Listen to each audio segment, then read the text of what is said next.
siguiente domingo y durante la próxima semana regresarían las tormentas con descargas eléctricas, con lluvias de fuerte intensidad y con ráfagas de viento.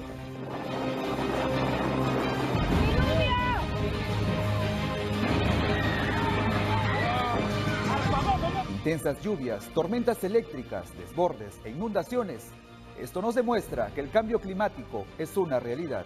Este fenómeno es el responsable de la variación del clima en el planeta, anomalía que afecta a diversos países del mundo, incluido el Perú, provocando desastres.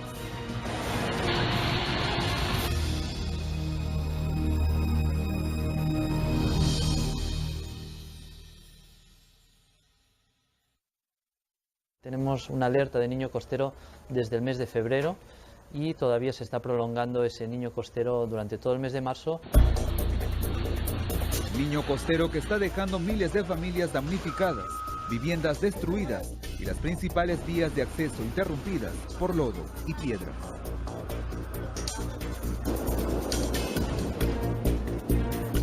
Este es el panorama que se observa en Lima y en varias regiones del norte del país, debido a las intensas lluvias y huaicos registrados en los últimos días.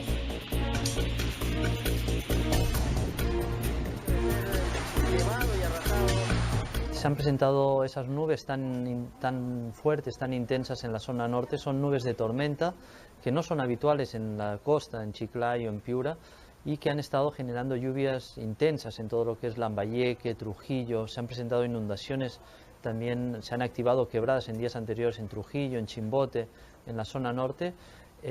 Esas lluvias se desplazaron hacia la costa central, afectando los departamentos de Lima, incluso en Ica también nuevamente se han activado esas lluvias.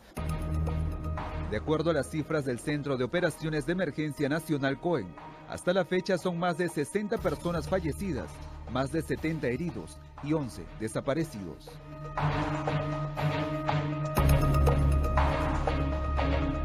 Pero este no es el único desastre de esta magnitud que se ha registrado en la historia del Perú. Bien, tenemos los grandes niños del 98, del 83, en los cuales el calentamiento también afectó nuestra zona costera, y tenemos el antecedente de 1925, está muy lejos y no había muchos datos en esa época, pero se cree que ese niño de 1925 fue un niño costero similar al de ahora, es decir, que solo afectó la zona de nuestra costa y no afectó a la zona del Pacífico ecuatorial, que es donde generalmente se forman los niños de gran magnitud y que tienen efectos en todo el planeta. El fenómeno del Niño de 1998 causó graves daños entre la población.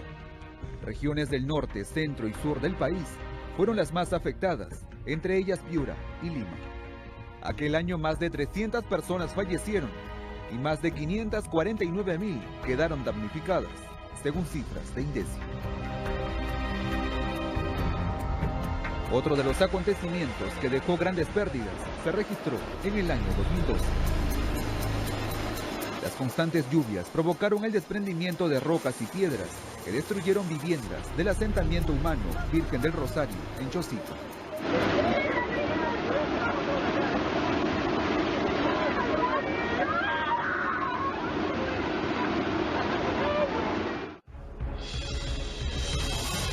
El cambio climático ha hecho que especialistas denominen a este fenómeno como el Niño costero, que habría originado que la temperatura normal del mar en verano, de 24 o 25 grados centígrados, pase a 29.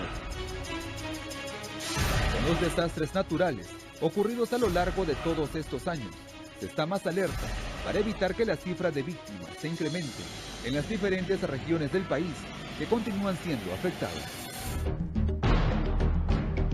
Las estadísticas muestran que en los últimos 13 años ocurrieron 1.471 huaicos, y fue en el 2006 cuando 202 fenómenos de este tipo dejaron afectadas a varias familias, pues arrasaron con todo lo que encontraron a su paso. Pero ¿por qué cada vez que ocurre un acontecimiento de este tipo, miles resultan afectados? Para el experto Gilberto Romero, la respuesta es sencilla. Por una parte, la demora de las autoridades en realizar las acciones de prevención y el mal diseño de las ciudades. Por otro lado, la irresponsabilidad de los pobladores que construyen sus viviendas en zonas de alto riesgo, como quebradas y riberas de ríos. En muchos casos reducen el canal de los ríos y se instalan sin evaluar que en unos años estos recuperarán sus terrenos, generando no solo pérdidas materiales, sino también humanas. Se generan las condiciones para un gran desastre cuando las poblaciones toman decisiones equivocadas por falta de información o porque es parte de su cultura y comportamiento cotidiano asumir riesgos. Entonces se ubican en cualquier lugar, hacen las cosas muy a la ligera, muy provisionalmente, ¿no? Y luego resulta que esa decisión que tomaron, esa localización y ese tipo de vivienda que construyeron no está adecuada a los requerimientos de la naturaleza. El experto señaló que para hacer frente a la fuerza de la naturaleza y evitar que la población exponga su vida, se debe impartir una educación que promueva la reducción del riesgo de desastres ante el cambio climático, que realmente tomen conciencia del peligro. También las casas deben ser construidas con un sistema de drenaje para que el agua de lluvia discurra sin afectar la infraestructura. La educación que se imparte en el país considera el tema con alta prioridad y también una inversión bastante fuerte para hacer los cambios en lo que es el acondicionamiento de las ciudades, los sistemas de drenaje que tienen que tener estas ciudades de la costa, inclusive Lima, donde estamos acostumbrados a pensar que aquí nunca llueve, que estamos en una ciudad en el desierto. Esto tiene que ir cambiando. El CENAMI ha lanzado la alerta roja, alerta de máximo nivel. En la zona norte esperamos todavía riesgo de tormentas durante todo este mes de marzo y vamos a ver probablemente que si se pueden extender en los primeros días de abril. Eso es una información que vamos a tener que ir monitoreando, vamos a tener que ir vigilando y viendo cómo se comporta ese calentamiento del mar y las condiciones atmosféricas para evaluar si esas lluvias se pueden prolongar durante el mes de abril o ya finalizarían en marzo. En la selva de Huánuco, Pasco, Junín y el sur de San Martín también se esperan lluvias de fuerte intensidad con ráfagas de viento que pueden provocar el desprendimiento de árboles y techos. No construyas tu casa en pendientes ni en las faldas de los cerros inestables, porque las lluvias pueden provocar deslizamientos. Pero si vive en una, asegure la estructura de su vivienda, refuerce las bases. Conserve la vegetación de las montañas y la ladera de los ríos, pues estas fortalecerán el terreno. No arroje basura o desmonte al cauce de los ríos, porque incrementará el caudal y se producirán desbordes. Si vive en la sierra o selva del país, proteja y refuerce el tejado de su vivienda. Aléjese de los cables de energía eléctrica o torres de alta tensión. Si se producen tormentas eléctricas, apague y desenchufe todos los artefactos y evite hacer llamadas telefónicas. Organícese con sus vecinos y realicen vigilancia permanente del caudal de los ríos y quebradas. Una de las cosas que es bastante efectiva y una manera que puede tomarse de forma manual es la utilización de los sacos de arena, los sacos de tierra, ¿no?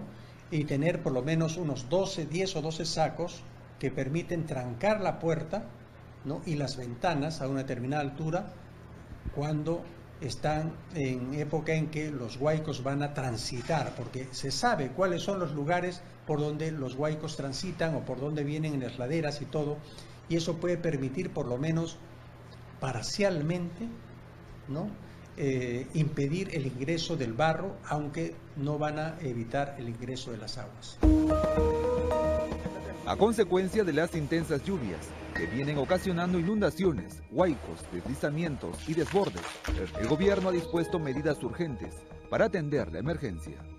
Se está llevando equipamiento, maquinaria, motobombas, se está llevando ayuda alimentaria, medicina hacia la zona norte del país, donde está la mayor índice de focalización. Para que usted tenga una idea, del 100% de los damnificados que existen o de los afectados que existen en nuestro país, el 80% está en Tepiuri y Lambayeque. Entonces son las zonas en las cuales uno debe actuar con mayor prontitud y celeridad. Además, el Ministerio de Defensa, a través de la Fuerza Aérea del Perú, han establecido un puente aéreo entre Piura, La Libertad y Lambayeque. Se estableció un puente aéreo a cargo de la Fuerza Aérea del Perú, lo está comandando el señor comandante general de la Fuerza Aérea y está viendo los aspectos necesarios, pero principalmente para atender la emergencia. No lo está tomando de una manera comercial, sino en el sentido de evacuar, traer personal evacuado, llevar asistencia de ayuda humanitaria, pero todo en el marco de la emergencia, correcto, empleando todas las aeronaves disponibles donde exista aeropuertos, irán un tipo de aeronave de mayor dimensión y donde no existan aeropuertos será mediante helicópteros. No se dejen engañar ante alertas de fuentes no oficiales. Recurra al CENAMI, al INDECI o al COEN a través de sus páginas web o redes sociales. Y en esta temporada del año, evite viajar. Si pueden evitar desplazamientos, especialmente hacia la zona de la sierra, hacia el sector de la costa norte, donde se están presentando los principales problemas de inundaciones, de lluvias importantes, eviten desplazarse hacia esas zonas, posterguen sus viajes porque de momento seguimos con emergencia en todas esas regiones.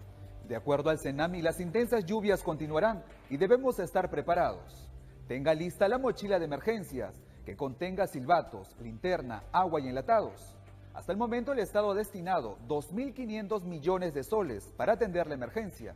Y usted como ciudadano no se acerque a las zonas afectadas o en riesgo, no se exponga, no se convierta en una víctima más.